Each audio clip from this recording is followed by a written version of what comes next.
Hi, it's Lindley Oz, and this is part 2 of the show I just recently did with Benjamin Baruch, Jeffrey Nyquist, and Douglas Woodward. All 3 are prophecy experts and best-selling end times prophecy authors. And wow, what they have to say in this episode is extremely pertinent.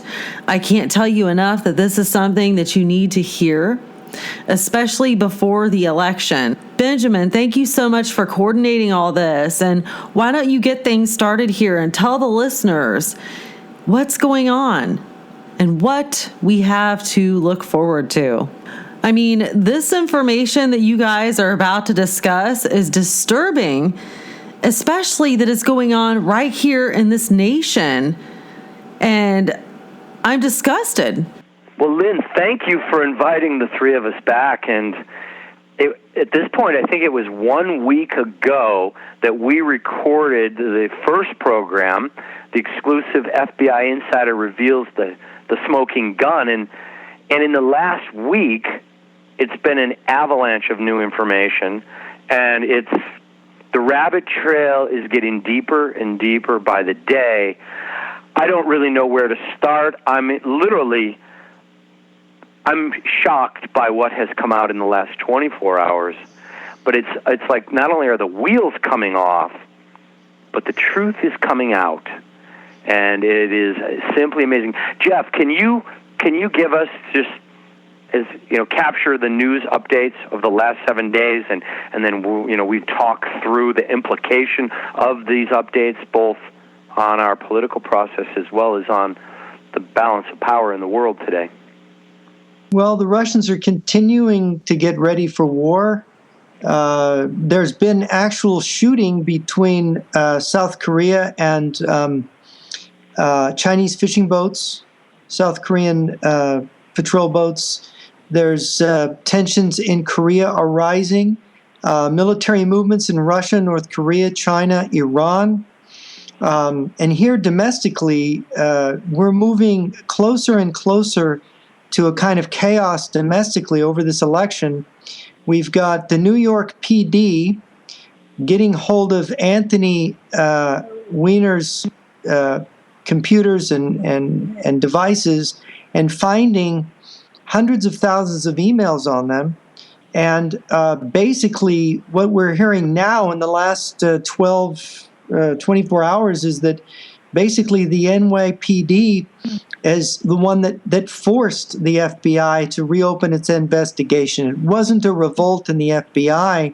It was the NYPD saying, we're going to go public with this stuff if you don't open the investigation again.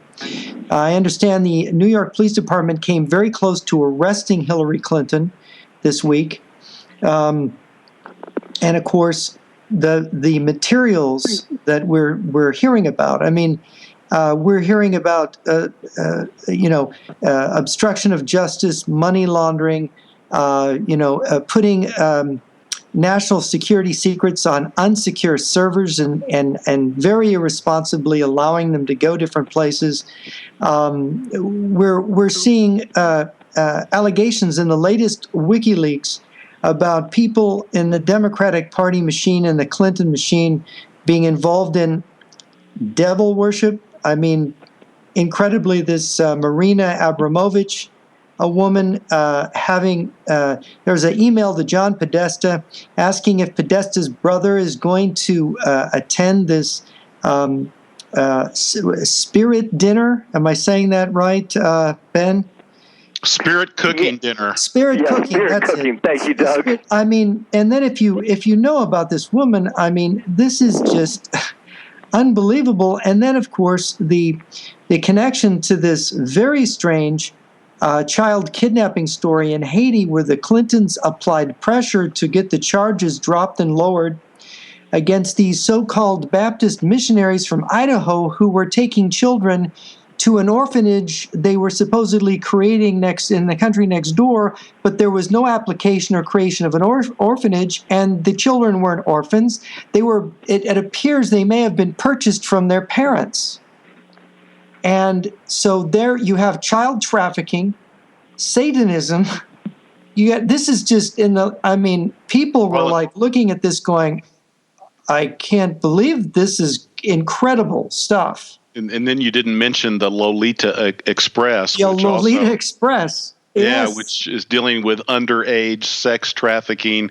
Supposedly, some island in the Virgin Islands in the Bahamas that supposedly Bill Clinton's been to 40 times, Hillary Clinton has been to 6 times, and this thing has been. I know I had heard about it and heard it talked about for months, and then all of a sudden, just in the last 24, 48 hours, this all of a sudden gets kind of tied into the whole Clinton scandal, and so it just keeps gushing out. Yeah, and there may be a Russian connection to that, by the way, because it's interesting. In the story that broke today, it came out that Mr. Jeffrey Epstein, who runs the Lolita Express, which is this what it is sort of like a club for wealthy people to come down to the islands and, experience these prostitutes, right? Child prostitutes. And they're going after rich people. They're going after senators. They're going after, politicians and businessmen. And apparently one of the people, the young ladies that were involved in this, that's gotten out of it and has been trying to go after Mr. Epstein, has said that he wanted to know about these sexual encounters from the girls for purposes of blackmail on the people that he was pandering to. And what's interesting is that the woman that was his girlfriend at one time, who was acquiring these underage girls for this purpose, her name was Maxwell. She was the daughter of Robert Maxwell, the British journalist, the wealthy British journalist, owner of news concerns out of the United Kingdom, who died under mysterious circumstances and has been connected by different researchers to the KGB. So this is, and then you've got people named in here like Conrad Black, who has old connections to Canadian communists going back to the 1920s. 1960s and 70s. So you've got this very strange blackmail ring, and I can't help but saying that it was the KGB that conceived of using child trafficking and underage children, sex with underage children, as a honey trap for solidifying their control over Western businessmen and elites back in the 1970s. And I have sources from the former Soviet Union that years ago told me the stories about how this came about in the Soviet Union. And now we're seeing people who have these communist connections, like the Clintons, like Conrad Black, like the Maxwells, being involved with this Lolita Express. Well, not to contradict you, Jeff, because I think that's all true. But the research I've done, I've written about this pretty extensively. And Ben, you probably are pretty well read into this as well. But even as early as in the 1950s, when the United States, the CIA was doing MK Ultra, they actually started utilizing some of the same techniques in terms of the honey traps.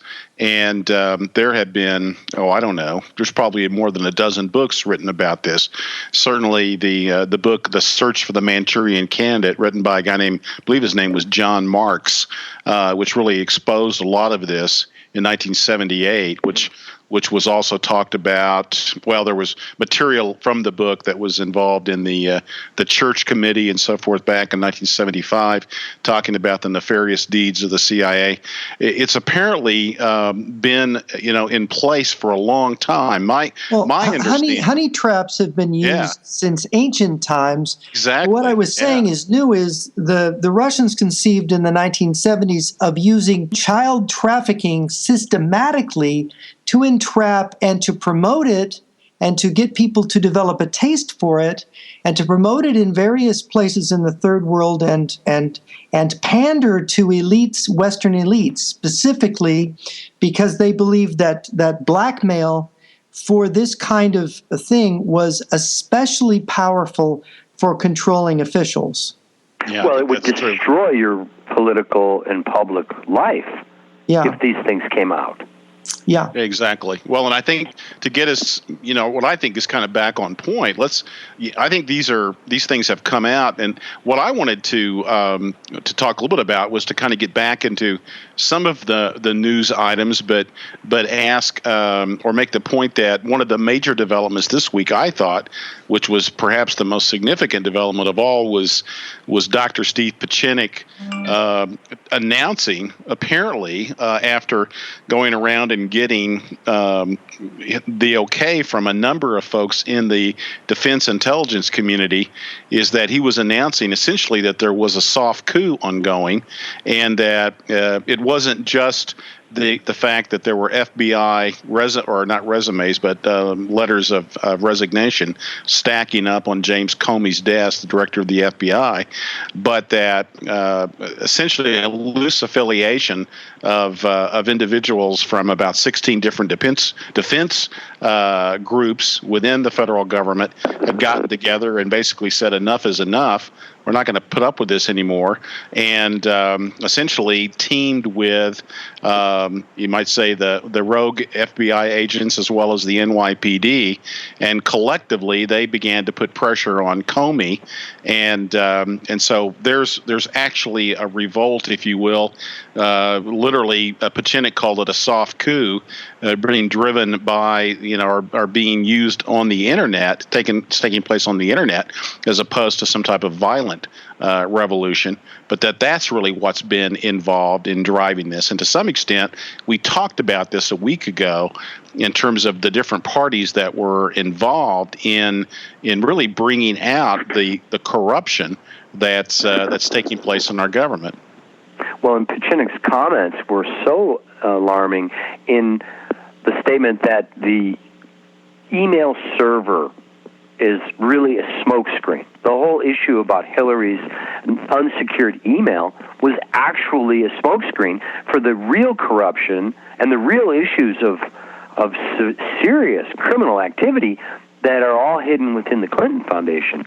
What is also so alarming is all of this information is coming off this debunked Congressman Wiener's laptop computer, and apparently it was in a directory labeled insurance. So he was collecting all of this evidence of criminal activity, thinking it would insure him against any kind of future prosecution, because that is essentially how the game works inside this corrupt shadow government, this absolutely corrupt oligarchy that has been manipulating and dominating American politics, influenced and no doubt compromised by the Russians from the beginning, and in my opinion also very heavily, weighed on by the satanic forces. And, now we're even seeing evidence of the satanic connection, but, all of this is coming to light, and I have to wonder, this is just my own question in terms of philosophy, what on earth is happening here? Is God pulling the covers back to show the American people and the world the true level of corruption and the actual evil of this organism that has gained a foothold both within our government and within our media? Is the Lord going to unveil this thing before he judges this country? That appears to be what, in fact, is happening. Easy to draw that conclusion. I mean, it's astonishing what's going on.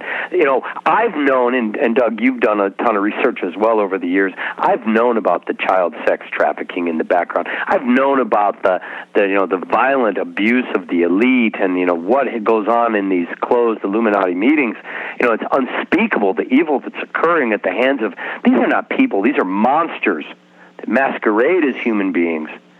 And yet the fact that evidence is now coming into the public view, that is what is astonishing. Because, the mainstream media has never touched any of this. The average American's got to be sitting back thinking, what country was I living in? And the answer is, you were living in a country fabricated by propaganda and completely manipulated news reporting.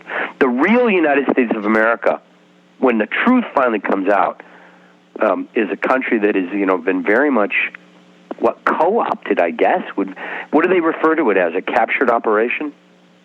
essentially? Well, I wrote an article today, and probably by the time that a lot of people hear, the discussion we're having will be past the election. As we're doing this is before the election, but I wrote 3 years ago talking about the all of this activity going on in the United States, the MK Ultra project, the influence of this on the federal government, on the CIA. And the whole story, I guess the main point I was going to make is just that, it's becoming now possible to talk about it and for people to begin to believe that it might be true. Although certainly the mainline media is still really reluctant to report on this, but the alternative media, certainly Alex Jones, he had Doug Hagman on talking about this tonight. Doug Hagman had Russ Dizdar, who focuses a lot on satanic ritual abuse and dissociative identity disorder. These things are in fact beginning to be to the point where we can talk about them. I've known, and I know, Ben, you as well have known a lot of this stuff, and we've been unable really to talk about it because it's so unbelievable. Even though it's true, it's so unbelievable, you would just absolutely ruin your credibility even to talk about it. And so we've had to basically keep it kind of behind, kind of under wraps and leak a little bit of it out in what we've written or talked about, but we haven't really been able to talk much about it because the evilness defies our imagination. Well, and reality is really outside the mainstream media's coverage, because the concept that Russia and the communist states still are antagonistic to the United States is kind of out of bounds for most Americans. The concept that there's still a Russian threat, that there may actually be a war with Russia at some point in our future, these are unthinkable topics to the average American, yet they're real. And that's really what we kind of broke a week ago when we began this discussion. And Jeff, I know this is an area where you've been very grounded, you've been very consistent, and you've been, of course, researching and talking about this for literally decades. And once again, there is, I guess it's kind of like, okay, we've come back around to what goes around comes around. We've kind of come back around to the possibility that Russia really is a threat, and so that's kind of where we are. The question, of course, which we started with last week was, is Russia really favoring Hillary, or is Russia really favoring Trump? And at the end of the day, does it really matter who, when people listen to this, it may well be obviously past the election. And the question really is, will it have mattered which person won the election as far as the threat of Russia? Well, the other problem is, will we have a clear winner? And is Russia getting ready for war because they're going to stick their finger in the pie and make it unclear? And are we going to have a war come under attack from overseas while we're completely in disarray here at home? It certainly seems like that would be yet another, sort of, we talked last time about, this being such a vulnerable time for the United States. It would certainly seem like that, that, and I've kind of said this to a couple of people, which, it might give them within my family. It's like to some extent, it kind of doesn't matter who wins, because it's going to be so upsetting and so confusing for weeks, if not months after the election, that, a lot of people are saying, gee, it'll be great when the election's over. Well, I got news for you. It's going to be going on for weeks, if not months, because the issue of who really won the election is probably not going to be decided by Wednesday morning next week. It may be going on for a long time. We have to hope that and pray that it will be decided, but given the government seems to act as though Russia is going to hack the election. You've got people who are saying there's massive cheating going on, and there's evidence of that. And of course, you've even had monkeying with the polls to try to actually mask where the public actually stands. We can't get an accurate reading from the polls. This is very strange. And at the same time, we've got real-world preparations for war occurring in Russia, in North Korea, in China. No, I mean, the news sort of ignores the provocations that have been occurring, but Russian bombers flying down the coast of Europe and across through the English Channel down to the coast of Portugal, Russian fighters being intercepted in NATO airspace, and the level of intrusion is like 300% of normal. They are probing and testing our air defense response capabilities. And meanwhile, the story on the ground is one of continued readiness and preparation for war, while Russian news and Russian TV is telling the Russian people, you better find where your closest bomb shelter is, because there's a very real risk of nuclear war with the United States. And by the way, it's the Americans who are pushing this by encircling Russia, using NATO to challenge Russia, and we must defend Mother Russia, and the average Russian believes we are a threat to Russia. Although there's no Americans who think we're threatening Russia. The Russians certainly are being told we are. Of course, anybody that studies the actual military situation on the ground knows it's ridiculous. NATO's in a panic. They're not ready for war. They haven't been preparing for war with Russia. Russia's been preparing for war against NATO. And for every division that the Russians put on their western border now, you've got NATO scrambling to try to even get a battalion together, a 1/10 of the size to match.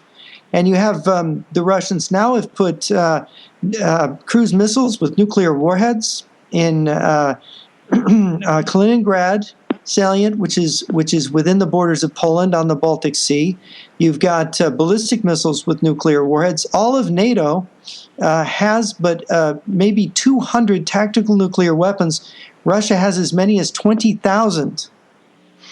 So this is a very serious sudden shift in the balance of power that's been presented as an accomplished fact by the Russians, and all done while the Russian leadership's telling their people that they're reacting to aggression from the U.S. I mean, aggression from Obama, aggression from all these NATO countries, all of them spending all their money on their welfare states. It's really a joke, but then it's not a joke. The Russians are really getting ready. Yeah, I was going to say the book that really you two guys were the principal author, and I got a chance to write the foreword for the book, but The New Tactics of Global War really goes into, in detail, the weapons, the comparison of the weapons strength and the both offensive weapons and defensive weapons. And, I think it would be worthwhile for the audience for us to talk a bit about the situation as we stand here in early November 2016, really looking at what could happen in the European theater. A lot of focus, of course, has been, really for the past most of the past 12 months has been on Syria. It's been on the war in Syria. Certainly the last just a couple of weeks, the issue's been Aleppo. It's been the movement of the battle to Mosul in Iraq. And I guess the real point, though, it gets back to what is happening in Europe. And, what is the scenario? And, Jeff, you really are the expert in terms of the military readiness of NATO and of Russia. You really might talk through the scenario that, is kind of the most likely scenario in terms of, first off, is Russia really ready to attack? And how would they do that? And why are they in a position from a military standpoint to actually exploit the current situation? Well, this is the thing that's hard to understand is we have a President Obama, who does not seem to be for America. He seems to be doing, throughout his presidency, things that are helpful to Russia, not that are helpful to the United States.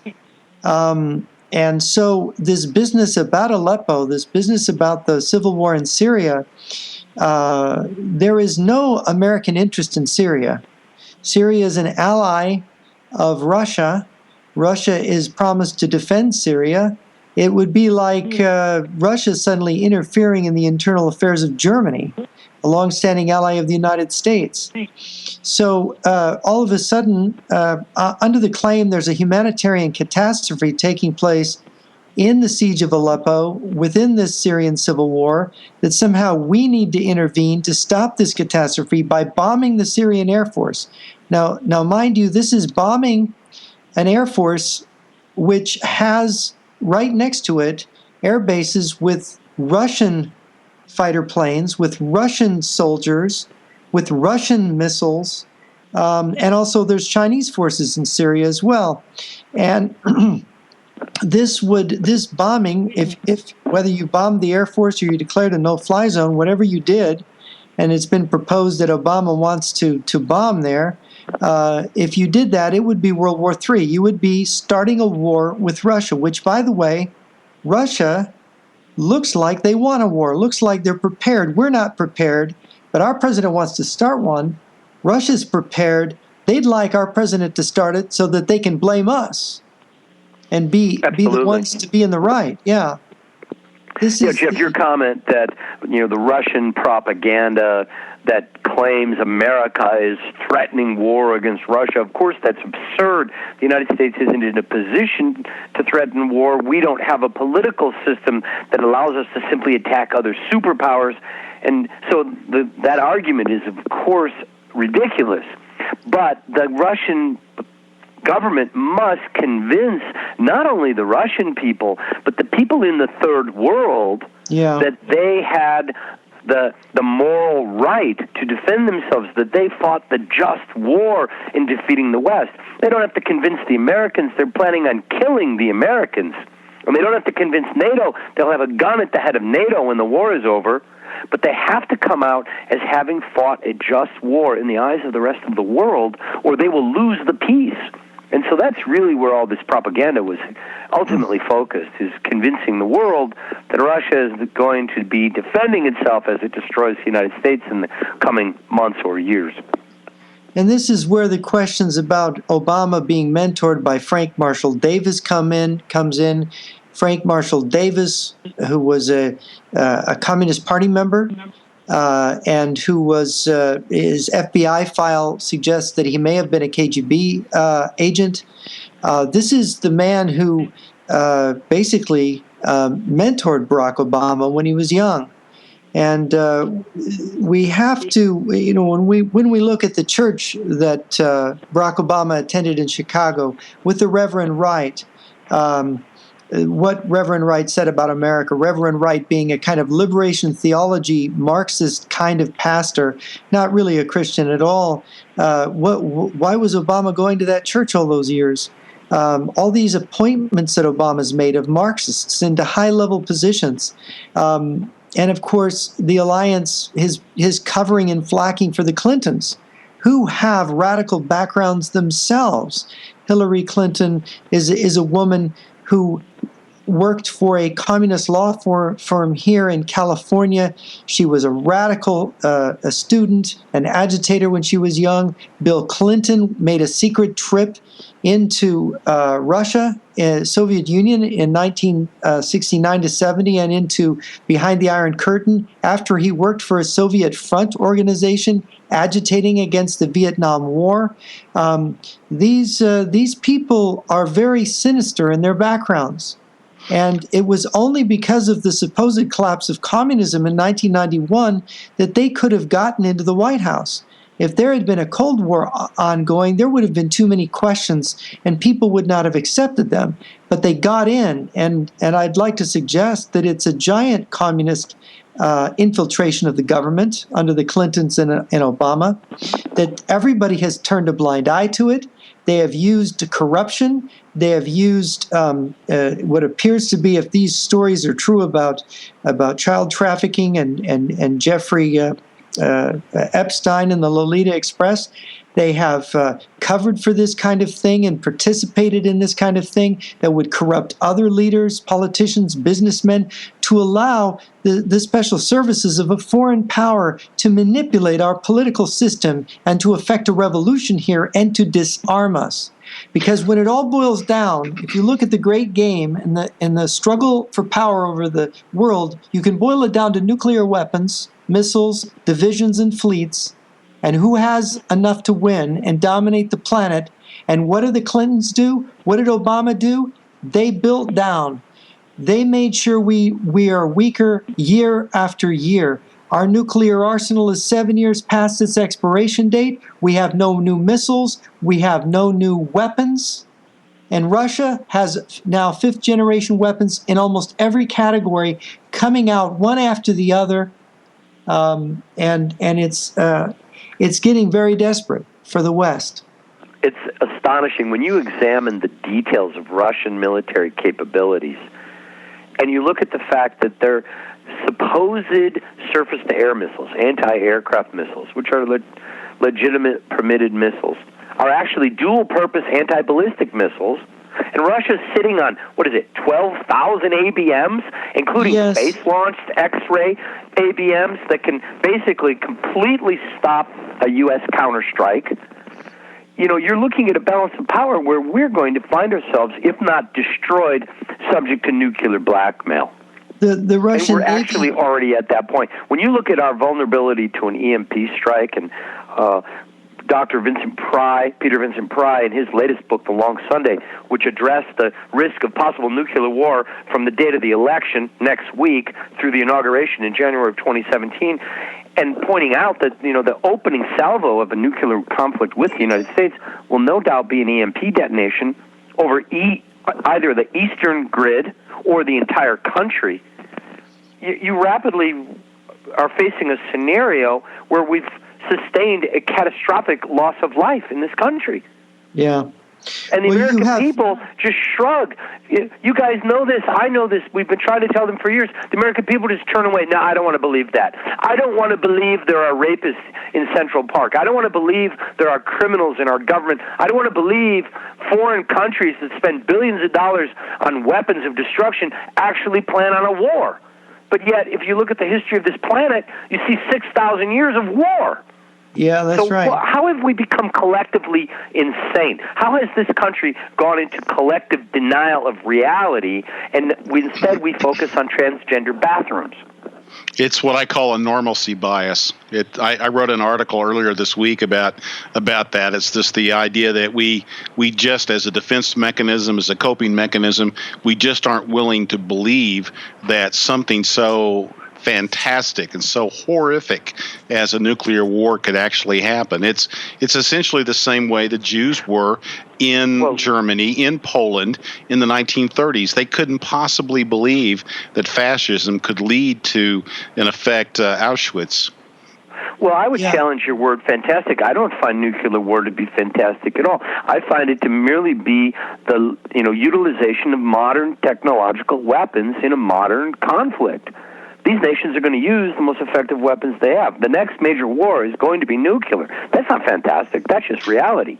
Well, the only thing fantastic is the fact that the American people, in spite of the overwhelming evidence to the contrary, continue in denial. And, that is really the reason for the book, The New Tactics of Global War, where we present the evidence, the on-the-ground evidence of the real threat of a future war with Russia, which, Doug, you and I are in complete agreement that we believe represents the fulfillment of Bible prophecy, and in particular, the war prophesied in Ezekiel 38. But the reality of a looming conflict with the communist powers, this isn't hysterical thinking.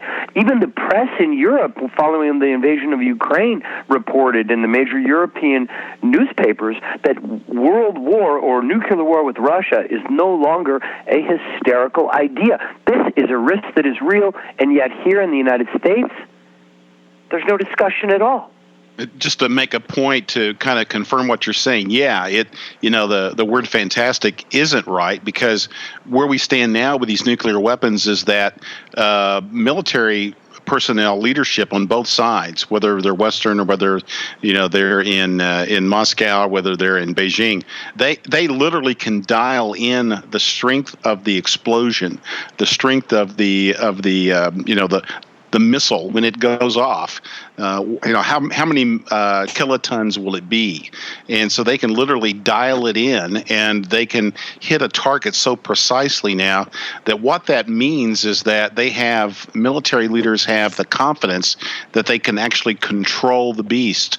They can actually, put it where they want it in such a way that they can then consider that it's usable. It's no longer unthinkable.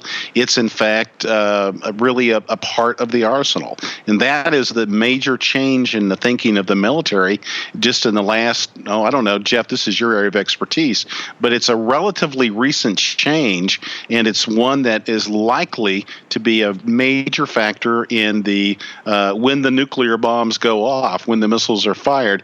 It's going to be in part because the military believes they can control it.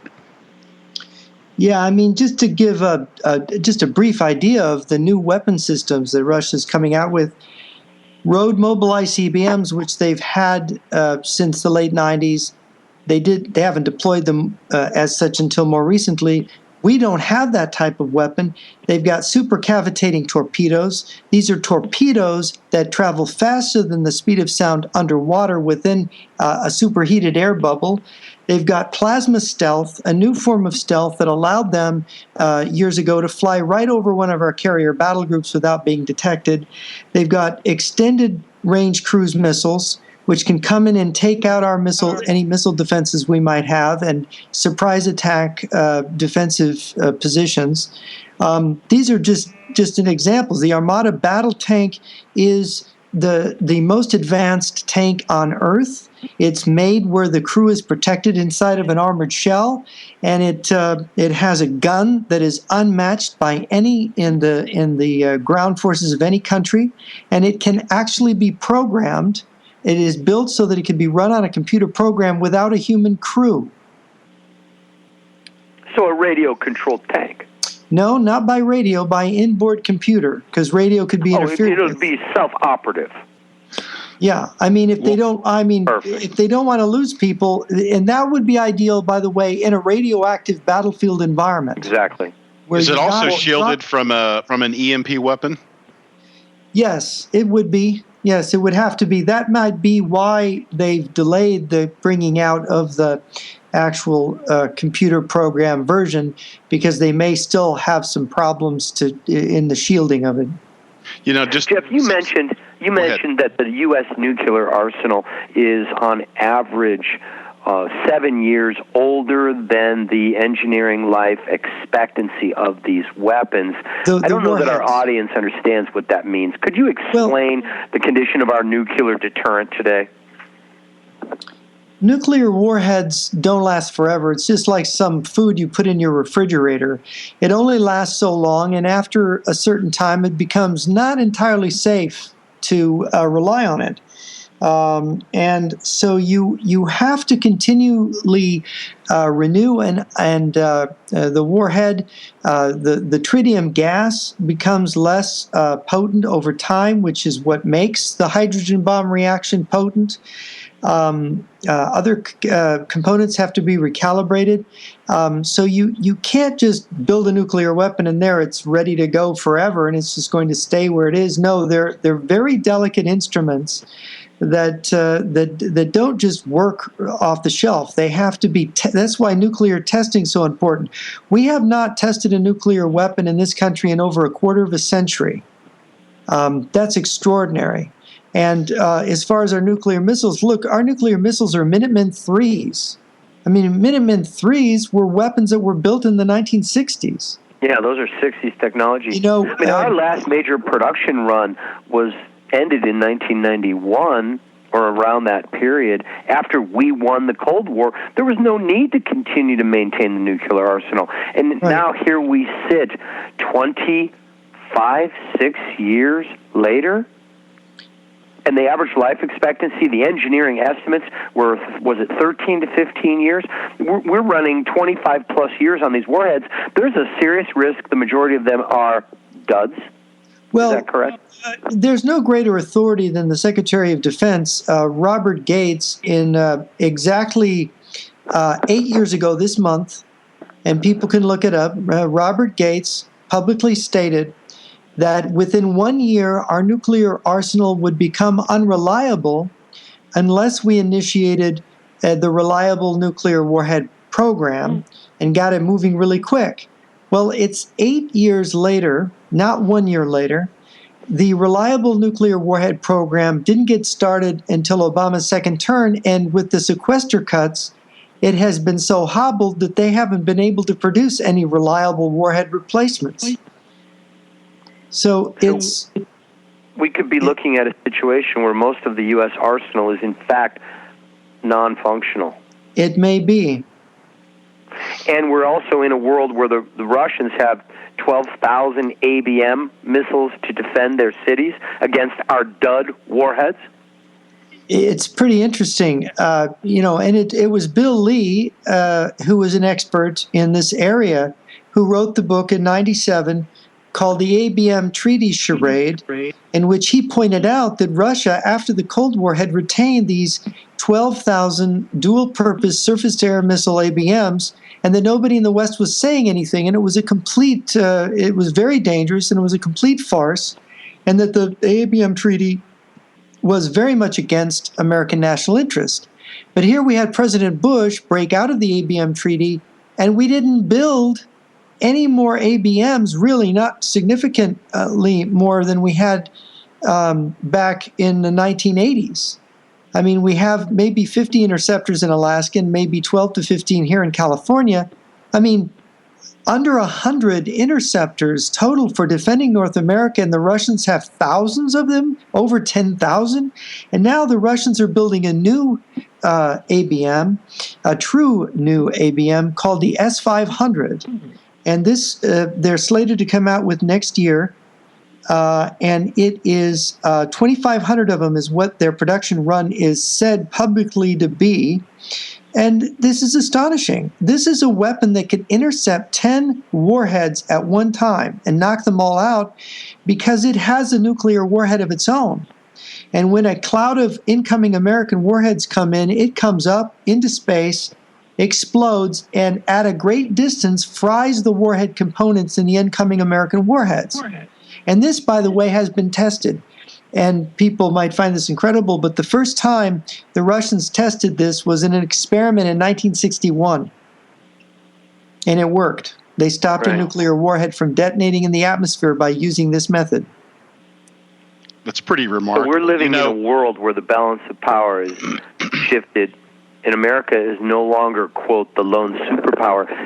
And actually, we are in a place of grave jeopardy relative to the military capabilities of our enemies.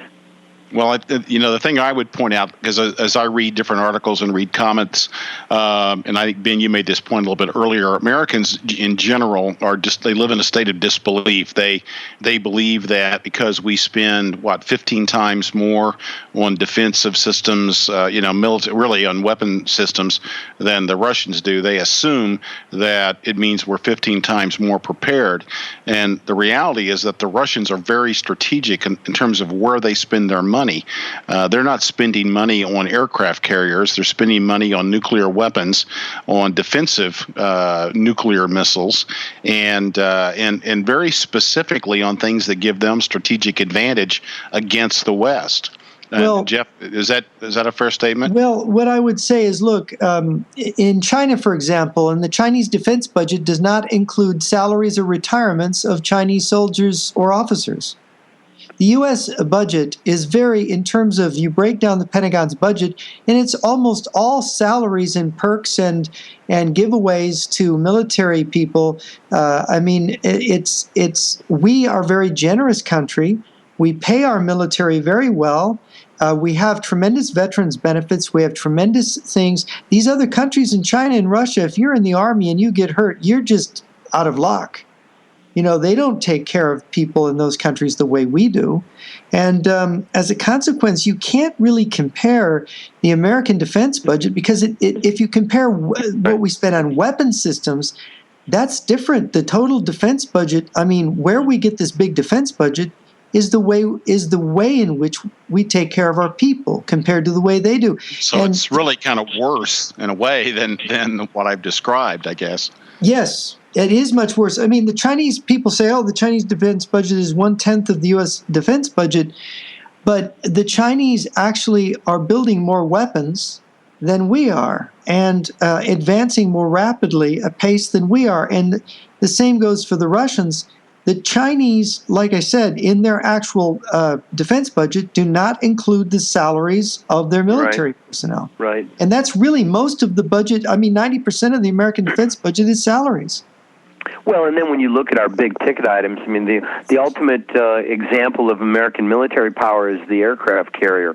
You know, it's the principal asset of our military for projecting power abroad. And yet, in today's world of hypersonic missiles, our aircraft carriers are effectively obsolete. We have no way to stop a Sunburn missile coming in at Mach 4 or 5 or 6 from literally destroying our flagships of our fleets. And so, you know, our ability to project international power will be sunk, as well as America's perceived military dominance, the opinion of the world that America is still a superpower. That will go up in smoke as soon as the first carrier is burned in the Persian Gulf or the Mediterranean or the Pacific, wherever the first carrier is hit.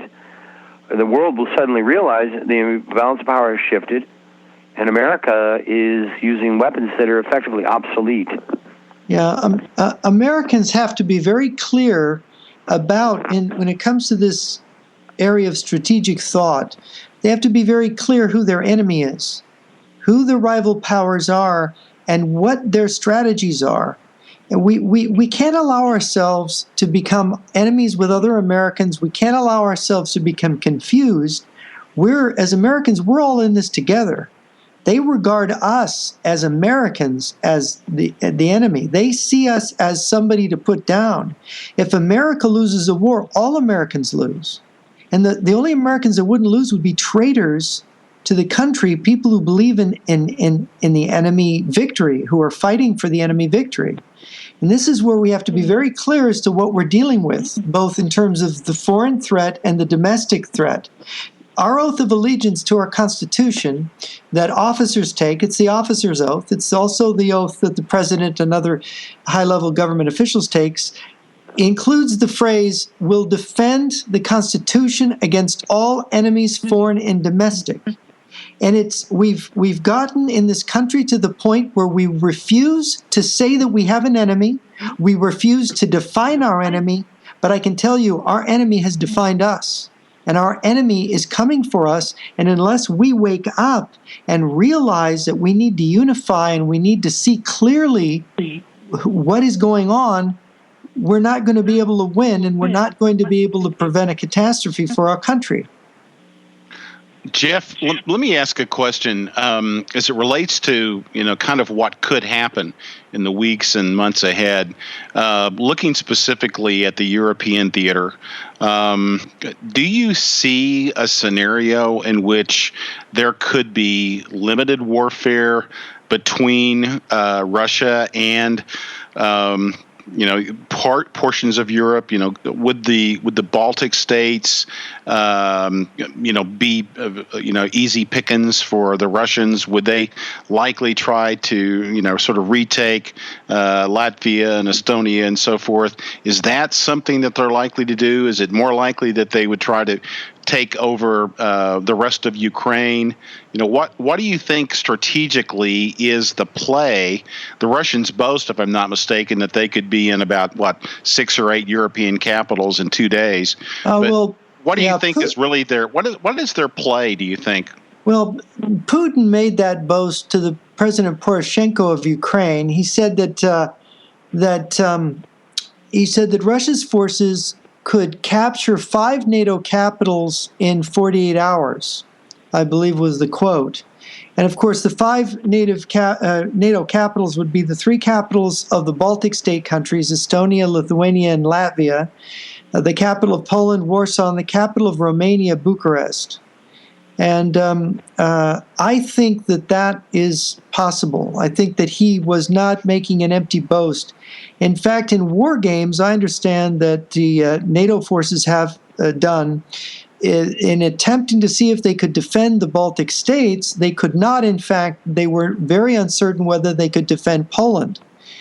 And then if you go to what's happened in down near the Romanian part of Europe, the Russians have a salient called the Transnistria Republic. It's a giant arms depot adjoining Moldova along the Dniester River, which the Russian warships sail into and drop off huge supplies where Russian troops can deploy, and they can move very rapidly on Romania. And if you use paratroopers and Marines, Romania is not a very well-defended country. And so it is quite possible for such a striking move to take place. And of course, that was 2 years ago. I think he made the statement 2 years ago. Maybe it was a year and a half ago. But this statement that Putin made, now it is even more, the balance is even worse, because the Russian buildup in recent weeks and months has NATO sees more than, as of a week ago, more than 300,000 Russian troops in Western Russia and Belarus, aiming right at the heart of Europe. They've been putting together 2 Guards tank armies with these new Armata tanks. They've been putting some of this brand new kind of equipment into their air forces. This deployment, whereas people maybe 2.5 years ago would look at the Russian army and say, no, they really can't even take on Ukraine, and the threat is not as serious. All of a sudden, out of nowhere, all of this material, all of these men, all of this readiness, all of these exercises, and then you add the tactical nuclear component where they can blow holes in the NATO line, and I do not see how they don't get to the Rhine very rapidly, right? To be honest, because there's not Germany. I think the German army in total is not much more than 150,000 men. I guess the question is really just, if you play out the scenario, let's assume for a second that, really their focus is predominantly the Baltic states, Romania, and Poland. That assume for a second that's all they go after. I could envision that they could decide to do that primarily to demonstrate to the world that Russia is not just a quote-unquote regional power, the way that Obama characterized them 2 or 3 years ago, but that it in fact is back, and that this is the demonstration that it is back. And it's kind of like, so we've done it. It took us 3 days to do it or whatever. And now what are you going to really do about it? And I'm wondering, do you think that's a scenario that could happen? And from a sort of political standpoint, that's something that Putin might actually contemplate? Well, yes, and I need to correct myself. In the total German military, there's something under 150,000, but the German army is under 60,000 men. So you think about Poland, and you think about the Baltic states, weak countries militarily, and you think about 300,000 soldiers bearing down on them. If you add up Germany, Poland, and the Baltic states and the American forces that are very small there, the Russians have that whole group outnumbered quite significantly without even factoring in the nuclear weapons. And Jeff, that was the case really since the 1970s. And I did spend some time in the military intelligence community, and I was an order of battle specialist studying the Russian military with the express purpose of, looking at defense plans for Europe. And I can tell you, back in the 70s and in the 80s, we were looking at massive numerical disadvantages, and the entire defense strategy was built on tactical nuclear weapons being deployed. It was the only way to slow the Russians down. And yet, in today's world, is that feasible politically? Will Europe even permit tactical nuclear weapons to be used? Doug, if you want to paint a scenario, I could see Russian tanks on the border with Germany as the war begins with the United States, and Europe deciding to stand down. Exactly. That's really kind of what I'm getting to. Is I think Putin has such a strong and positive relationship with Germany and Italy. He doesn't necessarily have designs upon those countries, but I can see that he would want to reestablish that buffer zone that the Soviet Union enjoyed, right? And he'll roll through the Baltics. He'll retake the prior Soviet satellites. That's just my opinion. But when war finally begins with the U.S. and what does war look like? And phase one of the war is what? Gray terror, suitcase nukes going off in 7 cities, or is it an EMP detonation over the eastern grid? What does the first phase look like? It's something that we're unprepared for. That's going to devastate us, throw us into chaos. It's going to create an international financial collapse because the world is suddenly going to recognize the United States is at risk and has been wounded. Suddenly, international trade will stop. The world economy begins to shudder. The U.S. is no longer the military superpower. It can't protect itself. How can it protect its allies? And from there, it escalates into world war, and we lose. Well, that's what's the aftermath? A bipolar new world order. Well, that one of the key factors then, and we really haven't talked about it, probably don't have time to talk about it tonight, but it really is the issue of what's going on in the Middle East. While we don't have a reason to be in Syria, we don't have, Jeff, as you said, a strategic interest. We do, for a variety of reasons, some of them just kind of purely spiritual, have an alliance with Israel, and there's a lot of discussion today, a lot of debate about whether or not the relationship that we have with Israel really is a strategic one, and whether or not it's deserving of our, of our commitment.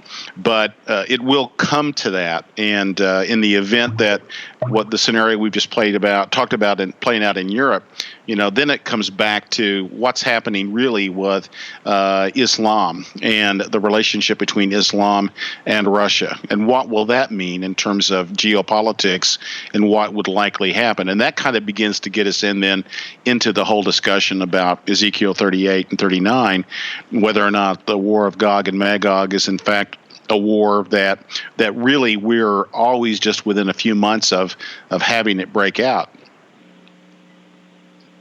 Yeah, and they are telling their people that war with the U.S. is imminent, and this is hard to understand because they're not saying it to scare us. They're telling this to their own people, and there's only really one reason to tell your own people this is that you're really serious about doing something. Absolutely. Yeah, I mean, you could say that Putin's purely doing this from a political standpoint because he's fearing being overthrown or thrown out by other Kremlin, leadership or whatever that are unhappy with Putin. But that doesn't seem to be the case. And Jeff, you have insider information in terms of folks that are kind of on the ground in Ukraine and Moscow and so forth. From what you are able to discern, I assume Putin is not in a weak position. Is that a fair statement? Yeah, no, he's not in a weak position. There's nobody challenging him look at how weak our government is. We don't know whether we'll have a clear winner in the election. We got people on the left and the right who are going to be very enraged if their side loses. And of course, a possible constitutional crisis if Hillary Clinton is elected. So, we're not in the same kind of stable political ballpark that they are right now. No, we're shaking. Our foundations are shaking. And, the reality is, as hard as it is for Americans to believe, because we have, as you say, Jeff, a shopping mall regime, we have a shopping mall culture. The reality is the Russians and the former Soviet Empire are a militaristic empire. When you're a hammer, the whole world looks like a nail. When all you have is a hammer, you look for things to nail. And when all you have is a military-industrial empire, you ultimately prepare for war. And the truth is, as many, many defectors have warned the West, albeit that people have closed their ears and turned a blind eye away from the truth, the reality is the Russians and the former Soviet Union have been preparing and planning for war with the West and a nuclear war to destroy the United States for over a generation. This is their entire military doctrine. And yet we think it's unbelievable because we don't like the idea of a nuclear war. So we don't want to believe it is real. But yet we dropped nuclear weapons on Japan. Was that not real? We've already engaged in a nuclear war. We just don't want anyone to do it to us. Well, for our listeners who find the thought of a possible war with Russia as incredible or fantastic, I would direct you to the book, The New Tactics of Global War, which presents the evidence that not only is war with Russia a distinct possibility, a absolutely very real yet terrifying reality, it is the likely outcome of the events that are now in motion. And you know, if you've got friends or family that don't believe the warnings of what is coming, you might get them a copy of The New Tactics for Global War to show them the evidence that not only is this risk real, but this is in fact the logical outcome of what is happening today on the ground. And so, you know, be prepared, be people in prayer, and get ready, because these days are coming upon us, and they might come faster than any of us can imagine. Yes, absolutely. Yeah, absolutely. I know, Ben, we only have a couple more minutes left, I guess, and I guess we have to kind of bring it to a close. Maybe you should do the honors of sort of wrapping things up, or I don't know, Jeff, should you wrap let me things give up? my website. I've been writing about the election and about its connection to all this. It's jrnyquist.com. That's jrnyquist.com. You'll find some very interesting articles there, and evidence, and also audio interviews with people like Dr. Peter Vincent Pry, and other books. So definitely buy our book, The New Tactics of Global War, and visit my website too. And Doug, why don't you share your website? Yeah, I have kind of a memorable website now. I renamed it doomsdaydoug.com, so it's easy to remember. And well, that's cheerful. It is. It's a cheery title, a little bit, perhaps a little bit cynical, but nevertheless, that's the title. I've written a book. In addition to writing the foreword to The New Tactics of Global War, I've written a book called The Next Great War in the Middle East, which really gets into this probably a bit more from the prophetic standpoint, talks a bit about the strength of the Russian military, and really gets into the situation in the Middle East and why it's deteriorated so rapidly over the last really 2 to 3 years. But anyway, people can find out information about me at that website, doomsdaydoug.com. And then, Ben, you should talk about your location. Yeah, definitely. Thank you, Doug. Yeah, well, I'm Benjamin Baruch, and I've got a website, Benjamin Baruch, BARUCH.net, and you can find links to a ton of YouTube messages. I've authored a number of books. My flagship, I guess, would be The Day of the Lord is at Hand, which explains how all of these events are actually part and parcel of Bible prophecy and the imminent return of the Lord Jesus Christ, who's going to clean up this mess. He's going to drain the swamp, and he's going to bring in the everlasting righteousness of the kingdom of God. Hallelujah. And so for those of you who are born-again believers who've inherited salvation through faith, look up Your Redemption's Drawing Nigh. For the rest of you guys, if you don't actually know the Lord, you better get these books and figure out what on earth is happening at this present point in human history, because everything is about to change.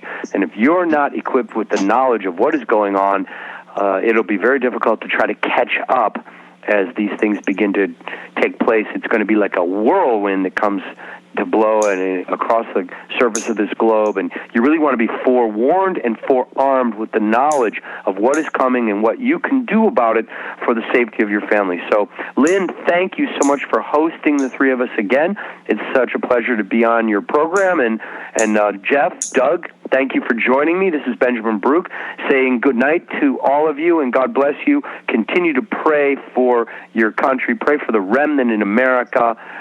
Pray for the kingdom of God, and pray for the truth to come out in Jesus' name. Amen. Amen.